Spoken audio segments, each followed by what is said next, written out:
Have you ever pondered on the depth of the human longing for a place of peace, safety, and communion with the divine?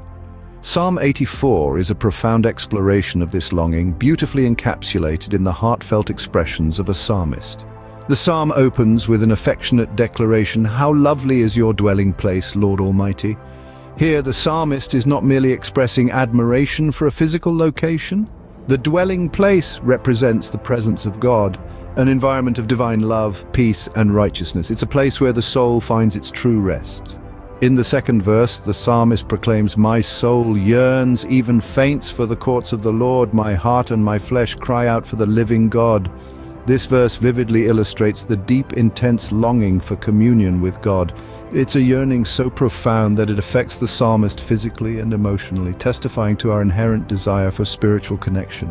Moving on to verse 3, "Even the sparrow has found a home, and the swallow a nest for herself where she may have her young. A place near your altar, Lord Almighty, my King and my God." Through this verse, we see the psalmist's recognition of the divine providence that extends even to the smallest of creatures. It highlights the inclusivity of God's love and care and the desire to be close to God's altar, a symbol of divine presence. Verse 4 reads, "Blessed are those who dwell in your house, they are ever praising you." This verse emphasizes the blessed state of those who dwell in the presence of God, continually engaged in praising Him. It suggests an ongoing, active relationship with God that fills one's life with blessings. Verse 5 to 7 describe the strength and joy of those who set their hearts on pilgrimage to God's dwelling place. "Blessed are those whose strength is in you, whose hearts are set on pilgrimage.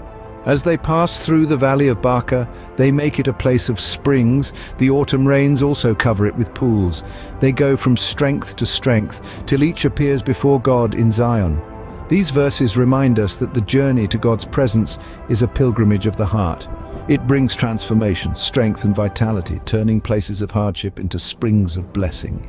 In verse 8 and 9, the psalmist prays for the king, "Hear my prayer, Lord God Almighty. Listen to me, God of Jacob. Look on our shield, O God. Look with favor on your anointed one." It shows the importance of intercessory prayer and the recognition of divine protection. As we reach verse 10, the psalmist declares, "Better is one day in your courts than 1,000 elsewhere. I would rather be a doorkeeper in the house of my God than dwell in the tents of the wicked." It emphasizes the supreme value of spending time in God's presence over any worldly pleasure or status. Finally, verses 11 and 12 conclude with a powerful affirmation of trust in God's goodness. "For the Lord God is a sun and shield. The Lord bestows favor and honor. No good thing does he withhold from those whose walk is blameless. Lord Almighty, blessed is the one who trusts in you." These closing verses encapsulate the essence of the entire psalm, the joy, blessing, and security found in trusting and dwelling in God's presence.